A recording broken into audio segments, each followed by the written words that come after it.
এই যে পুজো দিয়ে আসলাম, এদিক দিয়ে গেছিলাম পুজো দিতে।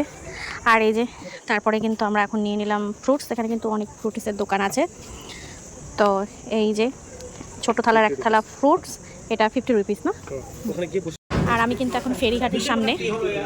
এই দেখো কি সুন্দর লাগছে, তাই না? এই হলো ব্রহ্মপুত্র নদ। এখানে বসে এখন আমরা ফ্রুটস খাবো আর আমাদের লঞ্চের জন্য ওয়েট করব। গাইস, একটা সত্যি কথা বলবো, আজকে জীবনে প্রথম আমি আজকে ড্রাগন ফ্রুট খাবো। আমার মেয়ে খেয়েছে, সবাই খেয়েছে, আমি খাইনি। মানে আমার দেখে কোনোদিন ইচ্ছা করে না যে আমি খাই।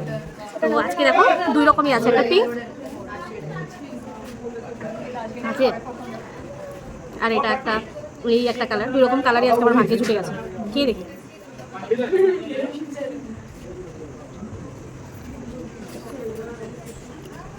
কি টেস্ট আমি বলতে পারছি না, তবে খারাপ না।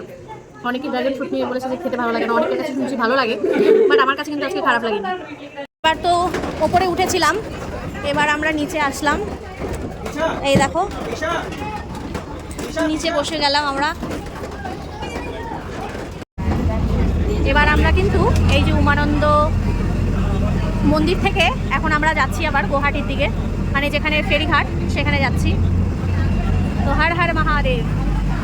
ব্রহ্মপুত্র নদী পার করে এবার আমরা চলে যাব গুয়াহাটির ফ্যান্সি বাজারে। সেখান থেকে কিছু কেনাকাটা করে তারপরে চলে যাব